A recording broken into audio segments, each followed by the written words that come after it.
This is when I first knew that men with beards are respected. It was one of the most dangerous cities in the country at one point. You know what I mean? Like the 90s, it was like the murder capital. My mom was like, I'll bottom for you if you get baptized. Whoa. You know what I'm saying? I'm in first grade. The whole time I was in church, interestingly enough, I didn't feel nothing. I always respected my mom, and I always went to church and did what I was supposed to do as a son. I never said nothing, but in the back of my mind, I always felt like this don't feel right. I always felt like that. Now, fast forward, you end up becoming an Orthodox Muslim, Sunni Islam. You end up taking your Shahada in Bridgeport. I remember, I never forget this. We walked out, and I remember your energy was high, and you was like, yo, Drex, do you just realize what you just did, bro? Do you realize what you just did? He said, you could die right now and you going to heaven, bro. Like, and like, that was the first time, like, somebody told me something that, like, I couldn't see or touch, and I believed it.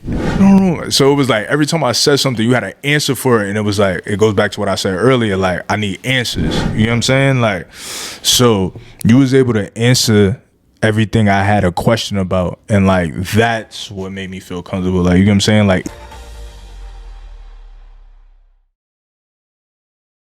welcome back to another episode of Worldly Life Podcast. As y'all can see, I got my guest none other than Drex himself.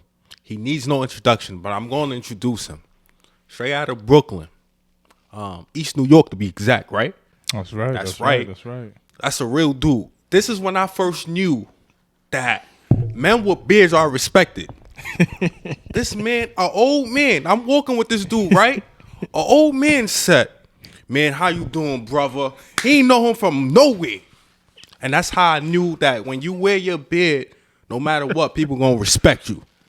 And mashallah, the brother keep his joint fresh. Very cool, very he's original, real recognized, real dude, solid, punctual, he a man of his word. And please, sisters, when I say this time, no emails. He's not looking for none of you guys right now. Alhamdulillah, the brother took his Shahada.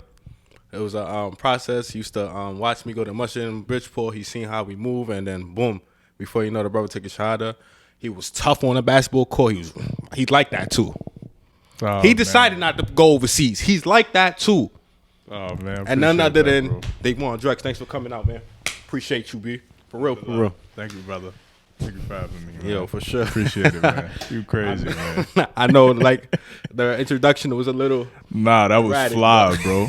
That was fly, bro. I need you for every introduction now. That was fly.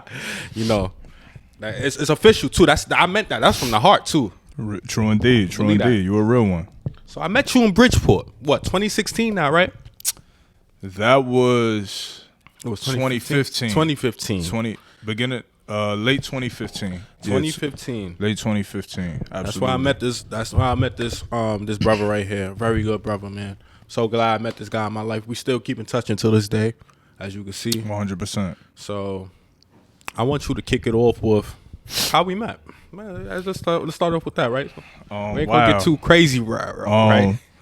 I just remember you being in the gym and just being very humble and quiet. I talk about you a lot behind my back. I always tell people you're the most humble dude I ever met in my life. I say that because when we was in the gym, it was strictly business with you. You know what I'm saying? Like, we in the gym, we playing ball, we competing, and you was about your business, you know? Like, you didn't really say much. You was quiet. And I'm a very observant person. Like, Definitely. You know what I'm saying? Like, I like to look and see people and watch how they work as far as basketball is concerned. Yes. You know what I'm saying? Like, I like to see what makes people great, what to bring out of them, you know what I mean? Like, things like that. So I was watching you very closely, and I noticed, like, you were very quiet. You was very focused on your craft and just willing to destroy. Willing to destroy, so to speak. You know what I'm saying? Like, for the lack of a better term. Absolutely. Kept a quiet term. So I didn't know too much about you. Like, you know what I'm saying? I didn't really ask too much questions. It was just more of an observation. You know what I'm saying? And what I noticed was you was very highly competitive, but you was a man of few words. And that was interesting to me. So it just kept me interested in you and just made me want to, watch you closely. You know what I mean? Like in a positive way, I'll say. Yeah, it's funny that you say that because, not to try to praise myself or anything. I don't ever praise myself or anything like that. Many people say I'm a very humble individual. I guess it's because we come from an era when someone is good at their craft. You like they want to make you know it. Like they're gonna talk smack. Of they're gonna be a course. little cocky. They're gonna act like they better than anyone Very else and everything like braggadocious. that. Very. Definitely, I don't ever show characteristics of that type of stuff in me. I guess that's why you said that, and I noticed this too. You mentioned that to me when we was in Bridge. It's funny that you say that now. I was like, nah. I honestly think that about you though. For real. I seen That's how. wild. That's wild. No, Wow. for real. I honestly seen how competitive you are. You do talk smack and everything like that, but it's all love. It's all basketball. At the end of the day, there's never nothing that carrying on outside the court and everything. So, as far as you saying you was an observant person, I noticed that like moves I make, you come ask me a question here and there, like yo, oh you went there, like. So I automatically knew that you was a person of like seeking. Like Knowledge. some type Absolutely. of knowledge, like Absolutely. you always Knowledge is was infinite. skeptical. Like, what is this brother doing? Like, why? Where did you just come? Oh, you going to the masjid? Where is it at? Oh, they got one in Bridgeport. Oh, where? I want to go with you one day. Like things like that. So that just showed me the type of person you were and everything like that. So now let's fast forward. You end up. Hold on, before we even get there. Let's we'll save that one. Bismillah. He said Bismillah. Alhamdulillah. The brother taking shahada. He's a Muslim now. But okay, now we get to the point where the season start. We playing basketball, and things are going fine for the most part. Then after that, during the season, we see that it was a little turmoil. Like we didn't meet expectations. Why you think that? We're gonna get to the good part later. That's interesting you say that. It was something I didn't say off camera, but I'm gonna say it now because we on camera. Okay. I was doing my rehab. Yes. I forget what month it was, but it was in the summertime. Okay. And Crunch comes in the medical room, and he says, he's excited about the season that we're gonna have, and Yes. the roster and the guys that we have transferring in and stuff like that, and the guys that we recruited from high school and stuff like that. It was kind of like a new thing that Rue was trying out. He wanted to start bringing in more freshmen, and I told him just from I go off of energy. I don't need to see the energy. It's a feeling. I have a feeling, and it's interesting. I told him in the summertime, I said I wasn't too optimistic about our upcoming season. Yes. I said that the Coach Crunch. I said that to him in a Josh training room. Crunch. And I told him, I said, "Yo, Crunch, I'm gonna be honest with you. I'm not optimistic about this season." And he was like, "Why? Like we talented. Like we got this person coming in. We got you coming back. We got Jesse coming back. We got Ernest coming back. Like we had horses. Like you know what I'm saying. Like we was all conference. We was the top. Me, Ernest, and Jesse was the top 3-point shooters and field goals the year before. So It was like coming in. It was just like don't leave us open. You know what I mean? Like, but I just feel like from a personality standpoint, I knew we weren't, and this is just 100% honest. I knew that culture setting wasn't something that the higher ups were implementing, and I knew that there was gonna be a lot of egos. You get what I'm saying? Like, let's not forget where we was at. Like, you get what I'm saying? We had a school where coaches give a lot of players second chances, not first chances. Like, Right. so you got a lot of second chance players that's coming over to Bridgeport. You get what I'm saying? And they're appreciated for that opportunity, but they want that opportunity that they didn't get wherever else they was at. Yes. And I can't be mad at them for that. You get what I'm saying? Like, that's from the higher ups to, you know what I'm saying, set that culture in place and make someone feel secure even though they're not doing what their ego is telling them to. You get what I'm saying? Absolutely. So I think it was a lot of that. It was a lot of ego where a lot of players wanted something for themselves, but they didn't know what they were supposed to give to the team. Yep. That's all. Okay. All right. So obviously we was underachieved. You mentioned about the little ego, the culture, and everything. I don't want to spend time and dwell too much on that, but I definitely see where you're coming from with that. Matter of fact, I'm gonna leave it at that. Talk to us about how you grew up. You from Brooklyn, right? East New York. Shout out to East New York. You heard? East New York. Yes, Talk sir. to us about your upbringing a little bit. You know, I don't want to sound cliche, but you know, I grew up in East New York, Brooklyn. Where the Brooklyn at? East New York, Brooklyn. Yeah, I'm a '90s baby. Shout outs to that. I'm a 90s yes, sir. babies too. Born at the top of the decade, 90. You know what I mean? So, you know, I got to my memory. Interestingly, my memory goes back to when I was 2 years old. 2 years old? 2 years old.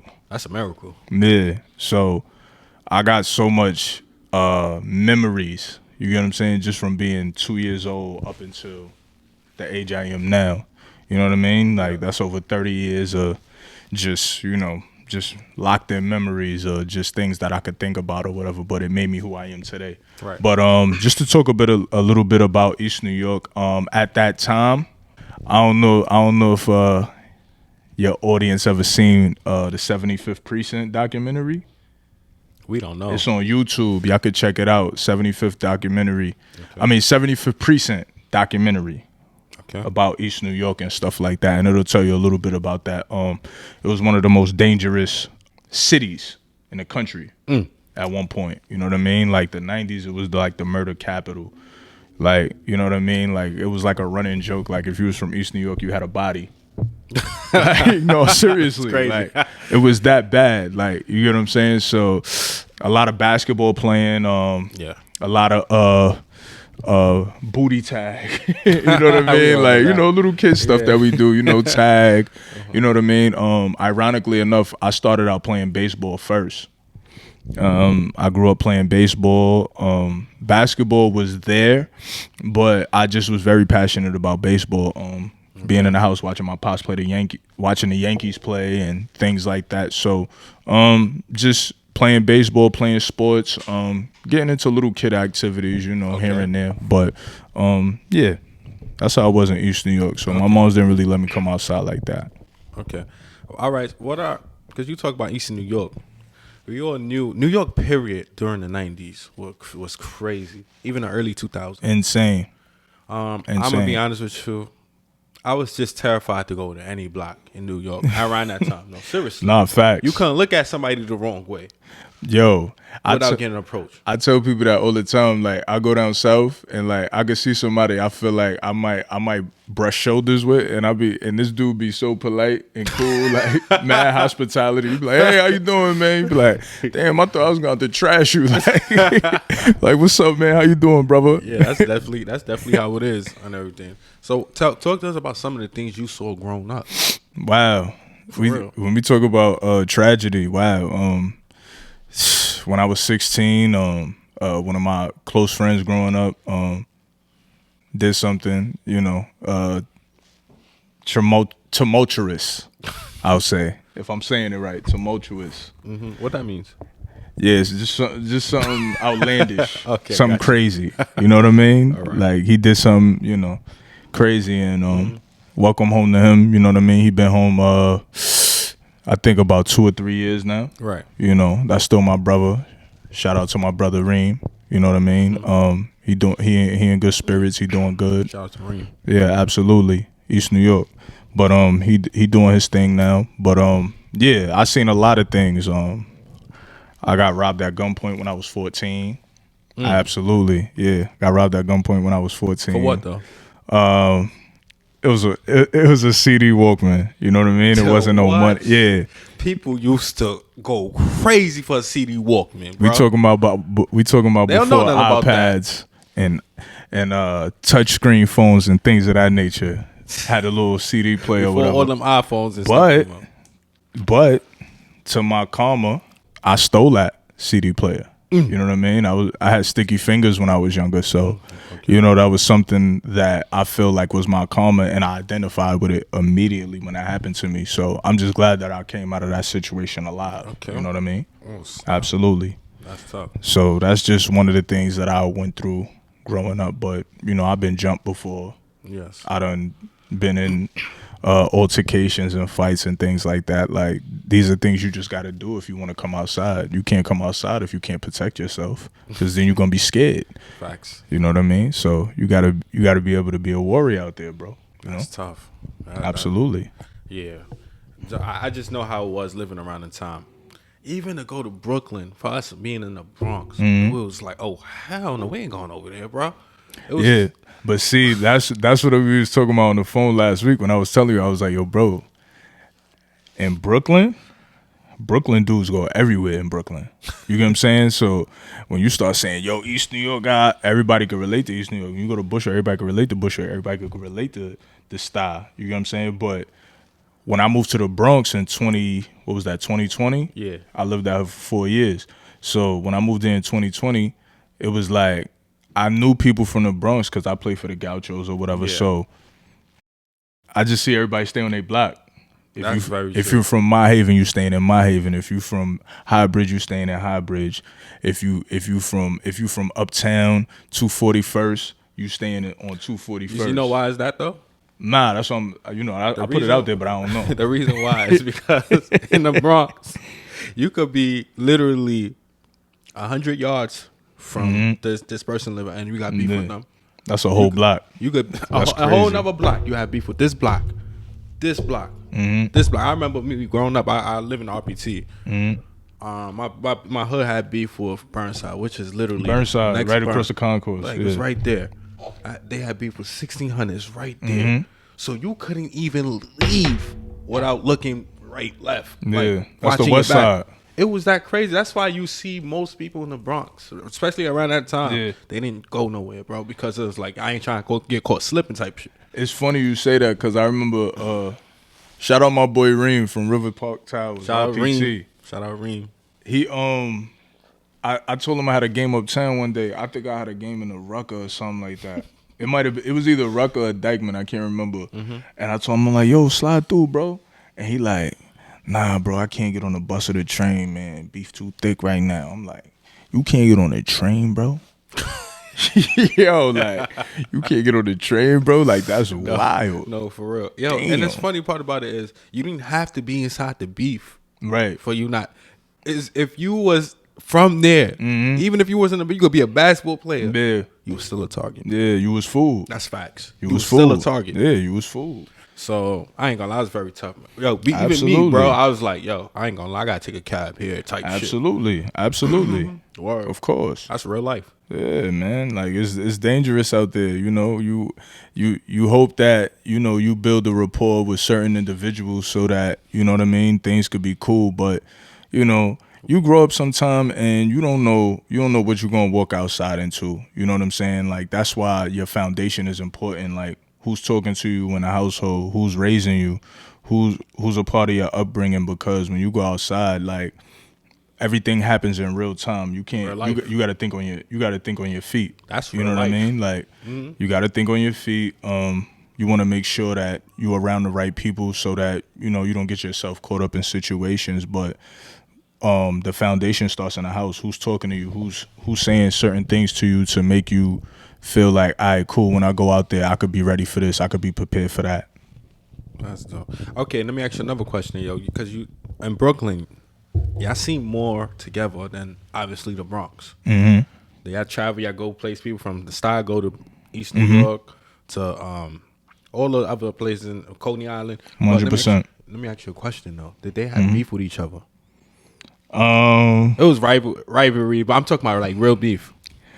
There was real. I can't speak for the whole Brooklyn, but I know for East New York, anybody that's from East New York, you know, I'm from East New York, but in East New York, I'm from Starry City. You know, surrounding neighborhoods that you have in East New York is like Linden Projects. You got Boulevard. You got Brookline right there across Flatlands. You got Miller Avenue. You got it's so many blocks and different projects and different complex in East New York. So a lot of times it was a lot of beef, like street beef. But what helped those situations was that we all play basketball. So like it would be situations where somebody would be surrounding a person from my neighborhood, but the person played basketball and one person out the group like, yo, that's my man. He played with me and so and so. I can relate to that. You know what I mean? Like he played with me and so and so. So sports kind of kept us on a positive path, so to speak. You get what I'm saying? Like you might have had some people that went the other way, but they might have been around somebody that was playing basketball, and that kept them from getting into a situation with somebody else that played basketball with that person. You get what I'm saying? Yeah, so we all connected just through sports, music too. Like it's a lot of rappers from my neighborhood. It's a lot of rappers from the surrounding areas in East New York. Like a lot of people don't know. A lot of famous artists is from my neighborhood. Like you get what I'm saying? Like ODB, AZ, Master Killer from Wu-Tang. Like it's a lot of different artists. Uncle Murder. You get what I'm saying? Like it's a lot of different artists from East New York that, you know, we anoint. East New York.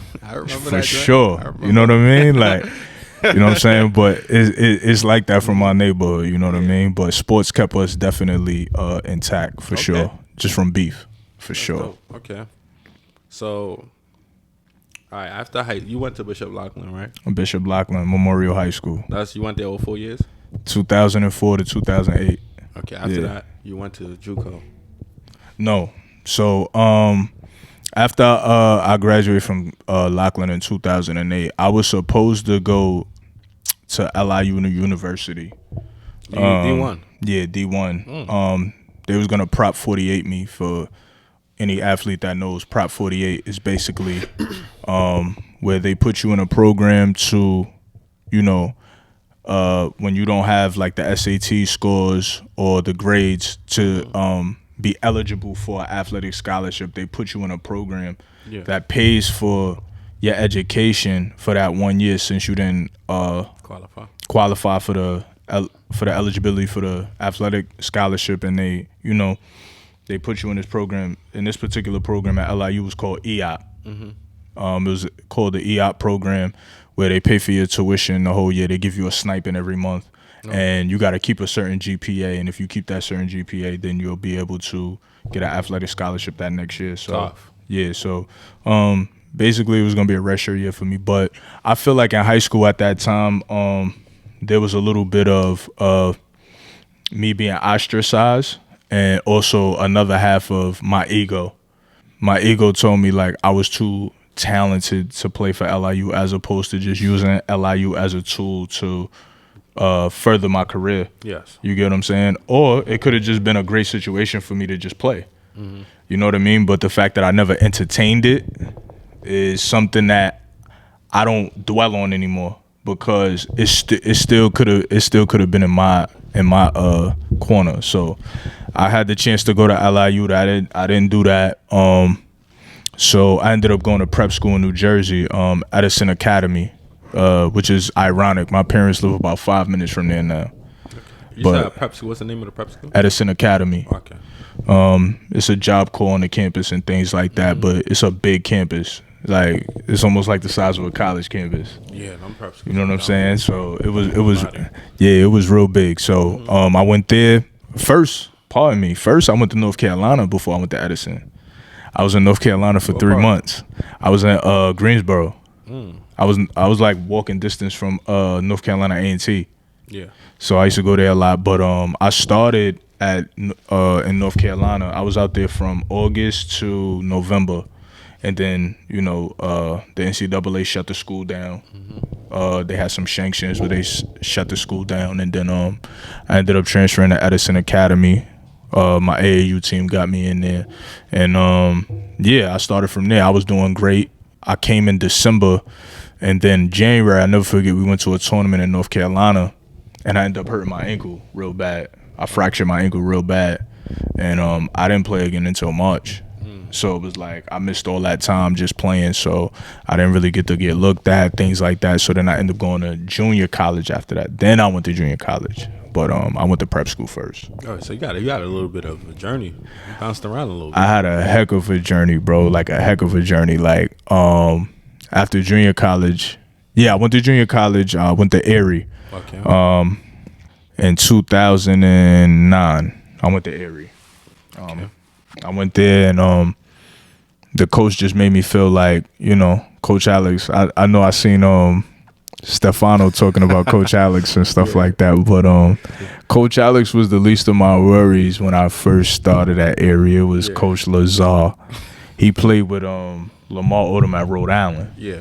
So Coach Lazar was nice back in the day. Like, you get what I'm saying? Like, he coached the international team in Africa, overseas, and stuff like that. But he was tough on us, bro. Like, we used to have to run.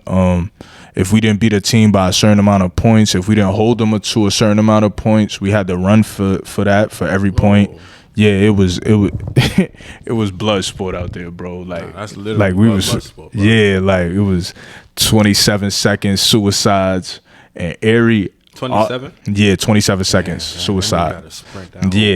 And like our coach, like our gym at our junior college was like the size of an arena.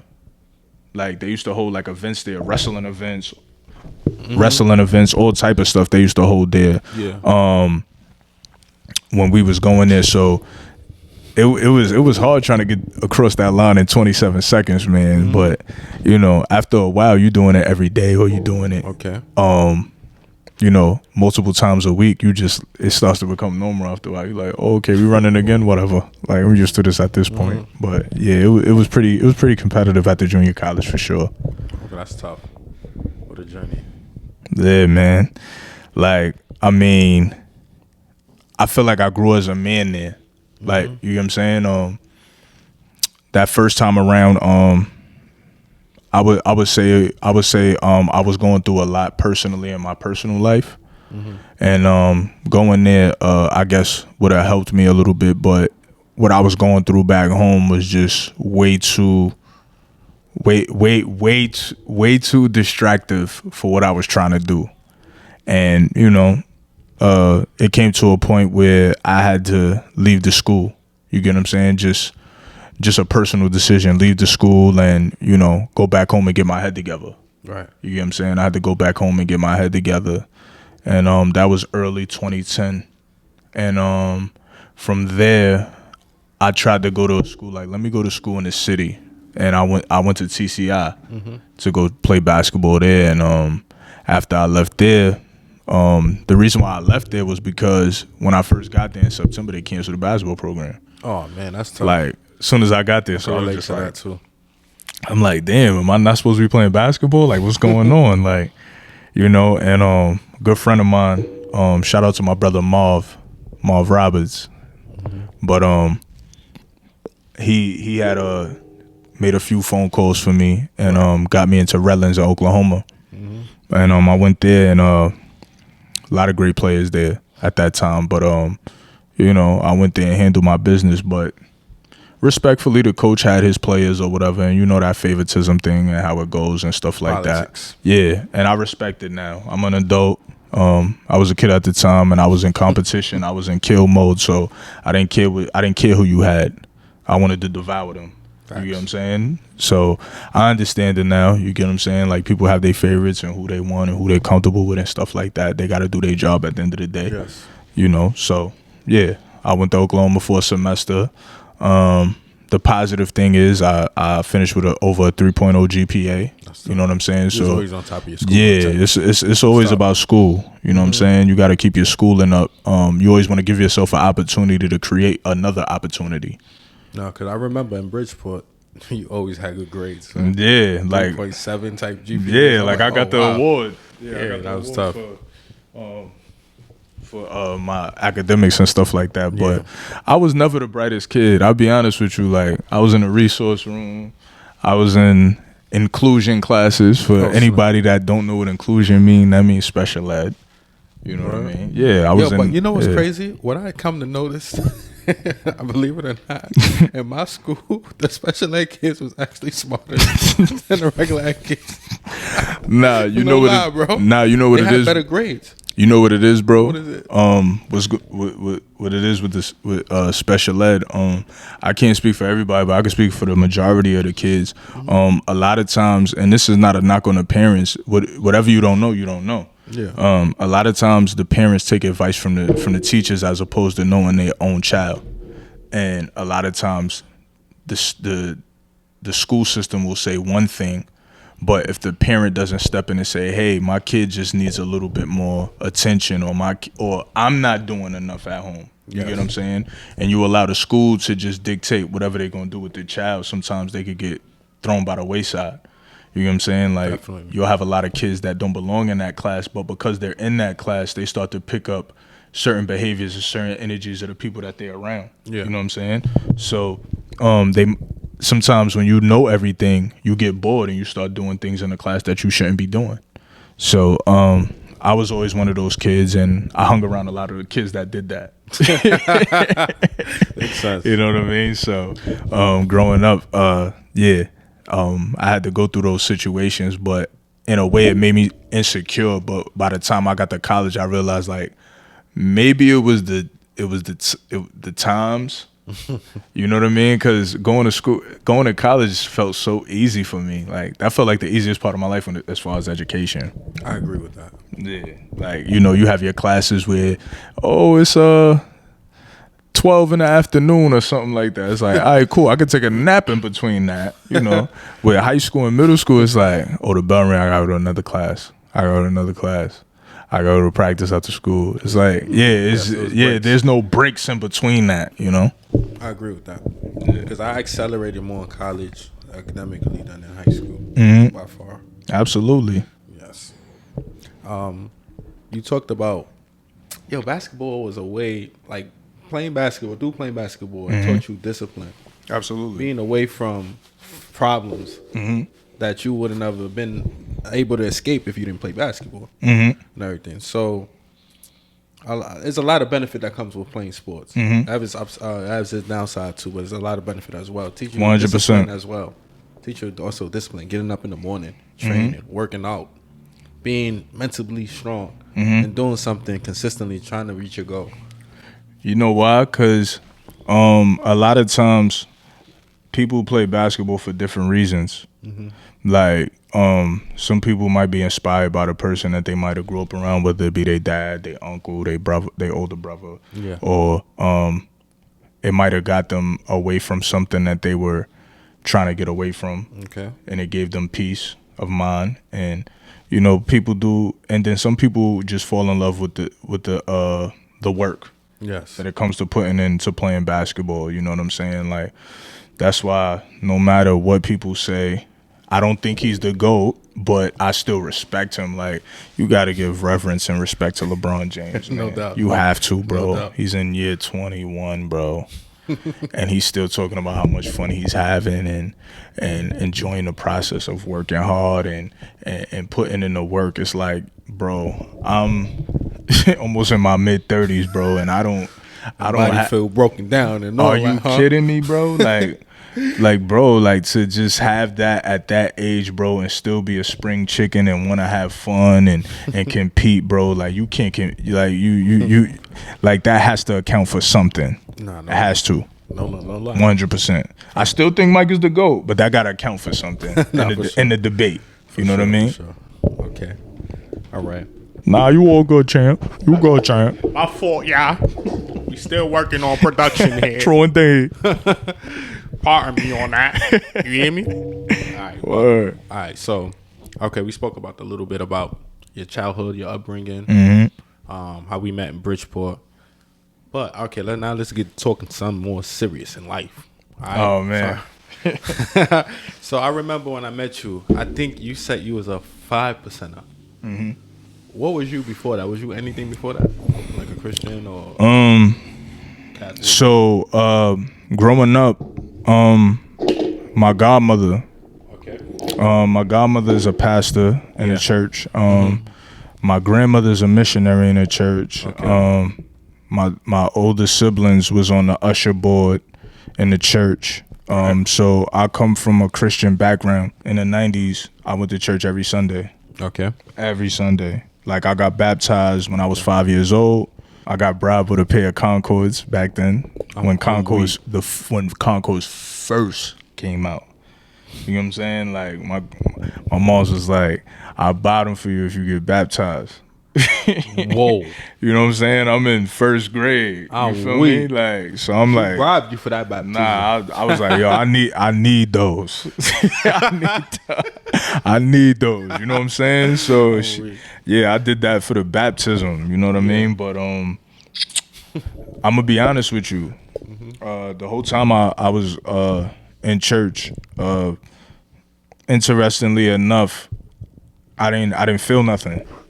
I always respected my mom, and I always went to church and did what I was supposed to do as a son, out of respect.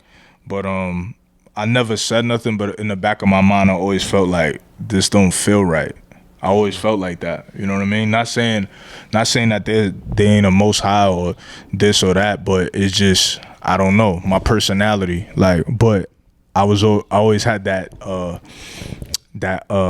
innocence to where it's like, my mom said we going to church. You know what I'm saying? Okay. Like, you don't want to mess around. You know what I mean? Like, yo, we going to church. But it's interesting. I remember when I was in second grade, I met a dude named Zeke.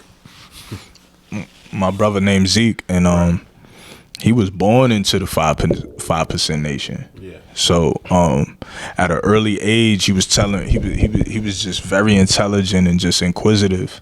You get what I'm saying? And that was somebody that I hung around, and later on, when I was about 17, is when I started meeting more people that was in the nation. Yes. You get what I'm saying? And I gravitated more towards that at that time, just because I was more rebellious. You get what I'm saying? I was a rebellious fella at that time, and I questioned everything, and I always wanted answers for things that was questioned. And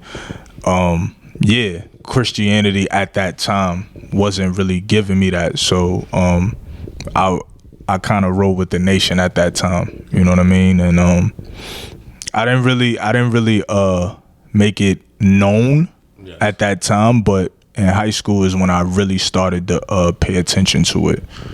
But prior to meeting you, that was my path at that point. You know what I mean? For like 10 plus years. Yeah. All right. So where we at? Yeah. So I grew up around the gods, and shout out to Victorious Allah. That's my brother. That's who I really got with.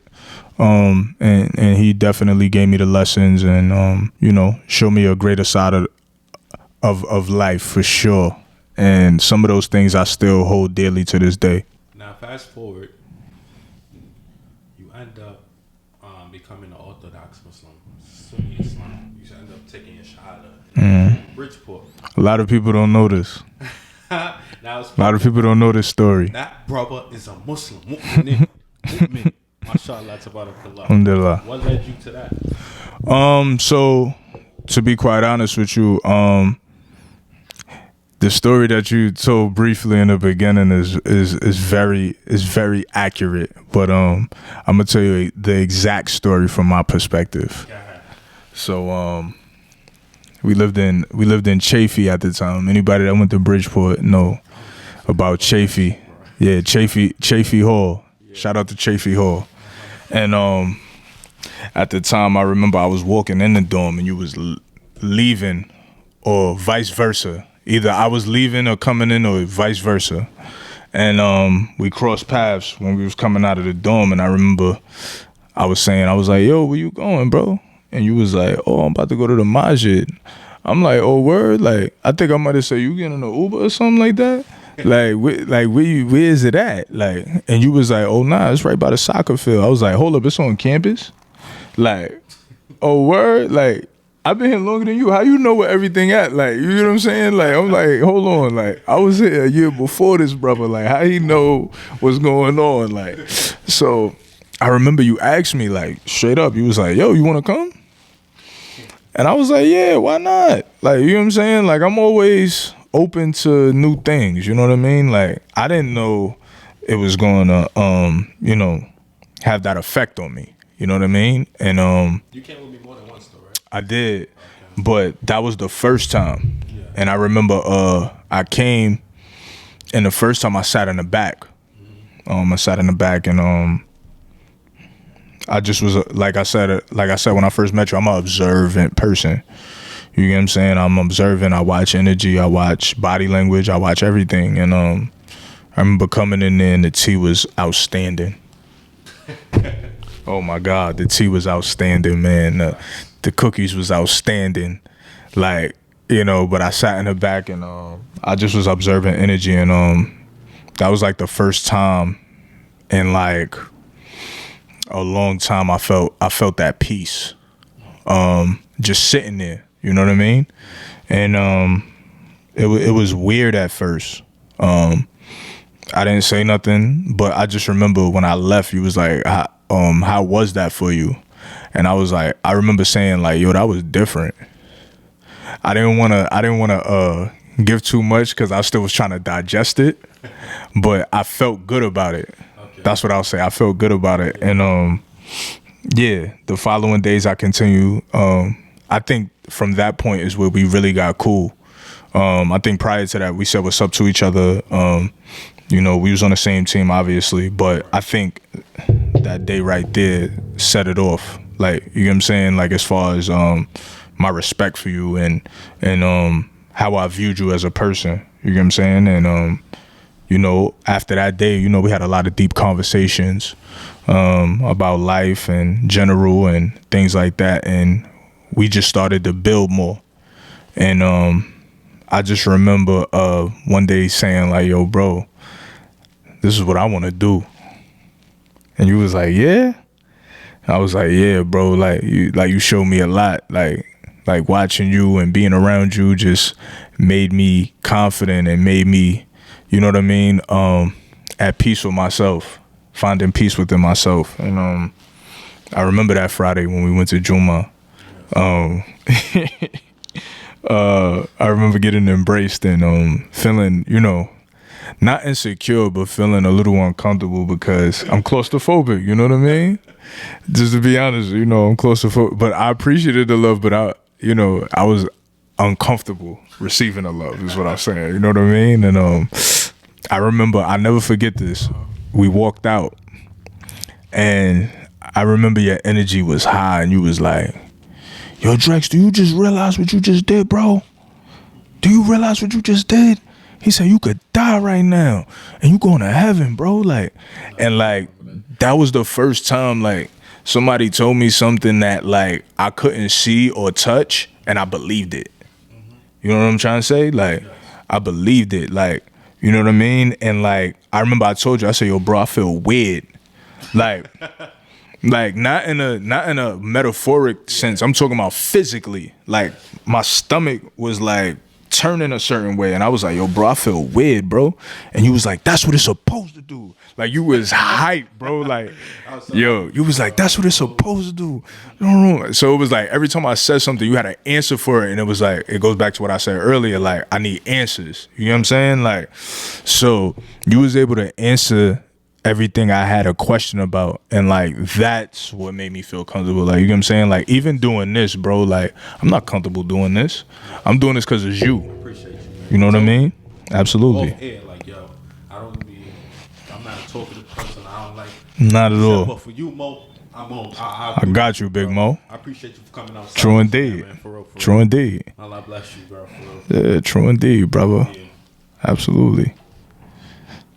So, yeah, like, I just, I went through that process, and, you know, I came out a better person. I feel like, it made me more focused. It took me away from certain things that I always was coming away from. Like, interestingly, around that time, I was already, prior to that, I was already feeling like, why am I wearing earrings for? Like, not even on some, oh, I'm joining Islam.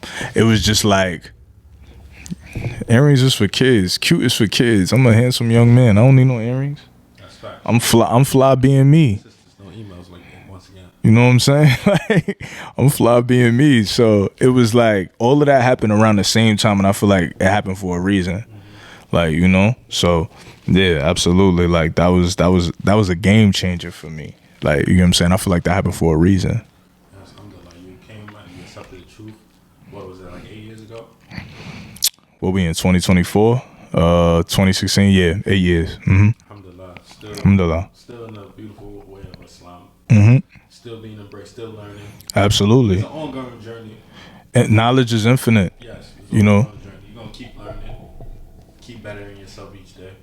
And that's why I said the lessons I learned from the nation still carry on to this day, because a lot of those lessons is very similar to Islam. You know what I mean? Hold on, let me make a point. Go ahead. Because you got a lot of people that like to bash the nation or say such and such, oh, this is not this. But because of the nation is the reason why many people found actual Islam. Because of the nation. If the nation wasn't there, many people would be lost. Probably still be Christians, probably what's the name. The nation was there to help make people have purpose. And then when they figure out the truth and everything, they left that and they came to Islam. So shout out to the nation for that. Absolutely. A lot of people to Islam. But you know why? Because before we even came into the fold, people don't realize is we bridged the gap with Malcolm X and Clarence 13X. Exactly. You know what I'm saying? Clarence 13X was in the Nation of Islam. He was, you know what I mean, with Malcolm X and at the Temple number 7 in Harlem, for those that don't know. You know what I mean? And a lot of the teachings were very similar. You know what I mean? It's just the difference that brothers feel like God is within them. Yeah. You know what I mean? And there's an ego attached to it, which is fine. You know what I mean? Like, I don't knock nobody for what they believe as long as they treat me a certain way. You know what I mean? And that's the same thing that we're still doing to this day because of that moment. Like, we're bridging the gap with brothers embracing each other from different walks of life. And, you know, we're able to come together and you build off my knowledge, I build off your knowledge, and we meet in the middle. It don't matter if I'm a Muslim or I'm a Christian or I'm a Pentecostal or 7-day events. It shouldn't matter what I am to you. It's like, if I come to you as a man and I come to you and I embrace you and I respect you and I love you, it's the same respect. You know what I mean? And we should always be able to bridge the gap between men of our color. You know what I mean? Like, we should always be able to bridge the gap no matter what we believe in. We should always be on one accord as far as supporting each other. I definitely agree with you. But I want to go back into something you said, like you was a little uncomfortable and everything like that, because you said you was claustrophobic and you're not used to certain things or certain type I suffer with anxiety as well. Yes. So, what I do. Were people hugging you?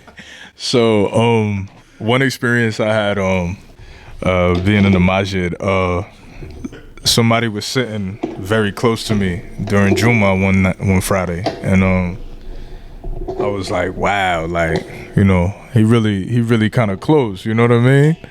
But as I kept coming to the masjid, I realized, like, yo, like, it's love.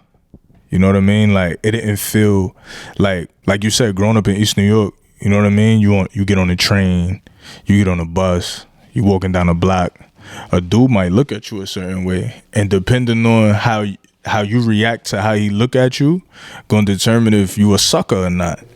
Like, it's all of that is playing in your mind when you know what I mean? So it's like, you don't want to take that mentality anywhere else, but that's all you around. You know what I mean? So you start to psych yourself out, like, hold up, this man ain't a threat to me. Like, you know what I'm saying? Like, yeah, like, this brother trying to get worship just like I am. Like, like, you know what I mean? It ain't no harm in this. You know what I mean? Like, it's no harm at all. And like it gets authentic. You start to be like, okay, this is authentic, bro. You know what I mean? Like, we brothers. Like, you know what I mean? Like, you start to break down that barrier between you and just someone that you don't know. You know what I mean? Like, a lot of people, we be like, yo, we don't know this person. So when you don't know them, your first thing to do is be on defense. And it's like, that's not how life was meant for us to be. They scheduled us for us to have that. You get what I'm saying? They scheduled for us to be in competition and fight each other and things like that. But it's just like, nah, bro, that's not how it's supposed to go. If I got a Cuban around my neck and you got a bracelet around your neck, it don't matter. We still brothers. Like, you get what I'm saying? Like, what's mine is yours. You get what I'm saying? Like, literally. Like, you know what I'm saying? That's how we supposed to look out for each other. You know what I mean? So, it changed my perspective on how I just look at things, like even how I treat people, like even animals. Like, real talk, bro. Like, I never liked cats. You know what I mean? Like, but my sister got a cat. You know what I mean? So it's like, I try not to be too mean to the cat because they got feelings too. Like, you start to realize, like, every living thing has feelings. Like, even how you talk to plants is how they really grow. You know what I mean? If you feeding positive energies to that plant gonna grow. It's real though. It's a living thing. It's energy. You know what I mean? Sinking, Absolutely. The brother's giving y'all a lot of wisdom right now, man. Listen and let it sink in, y'all. Nah, it's so good. Say too much. But nah, it's just people. You know, we have to learn. We have to learn to build off each other. That's it. You know what I mean? Like, a plant can't talk back to you, but it has a response. You know what I mean? Like, if you talk to the plant every day, you water it and stuff like that, like, it's gonna grow, obviously, right? So we got one mouth, two ears, but we choose to use our mouth all the time when somebody talking to us, or we ready to cut somebody off while they talking, and it's just like, nah, listen. You know what I'm saying? Like, even if you don't agree with what they saying, like, listen to disagree. And don't be disrespectful. Absolutely. It's not necessary. Like, bro, you know that's going on online now. Like, I think Penny Hardaway the greatest of all time. You idiot. Going crazy on me. Another player gonna come like, oh, that's crazy. You thought you think he's the greatest of all time? What about me? Type of shit. Yeah, it's Everything's like, a competition. it's like, bro, like, that's my opinion, bro. Like, you know what I'm saying? It's like, it don't matter what you seen prior to or after. It's what your eyes saw. You get what I'm saying? Like, a lot of time pundits go for who they think is the greatest just based on accomplishments, and it's like, bro, you could be the greatest of all time to me and never touch the NBA from what I seen. You get what I'm saying? I never seen some of these NBA players play growing up. You get what I'm saying? So it's hard for them to be your first inspiration. It's the people in your neighborhood you identify with that may give you that inspiration to go far. So you feel like they the greatest of all time. It's whatever your narrative is. Like, it's not what ESPN says or what Fox Sports says or what it's subjective. It's subjective. Like, you know what I'm saying? Like, whatever your criteria is. You know what I'm saying? Your criteria may not be championships. Your criteria may not be MVPs. Your criteria may be stats. Your criteria may just be just how he played the game. Or how he carries himself. You get what I'm saying? Like, what political stances did he take? Nah, real talk. Some people feel like that. Like, some people be like, yo, I don't like Kanye because of this. And you be like, hold on. Ain't he a rapper? Like, what this got to do with anything? But it goes that deep. You get what I'm saying? Like, it starts taking on a personality of its own. So a lot of times we like people for the things that they're not even the most creative at. It just happens that way, you know? Facts. Let me ask you this last thing before we wrap up. Yes, sir. All right. Why do you feel in today's time, today's society, of what's going on in the world, everything that's going on, many influences is now coming in Islam, accepting Islam, and everything? You're just talking about in life in general? Yeah, many influences now, like, taking the shahada, like, at all time high. That's a loaded question, bro. Like, people like all of these people. That's a loaded question, bro. Because because, you know, I'm not on social media like that, but, you know, I keep my ear to the streets. But, you know, a lot of people, I hate to even speak on this right now, bro, but it has to be said. A lot of brothers are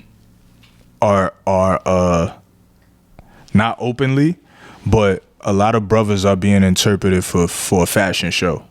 Mm-hmm.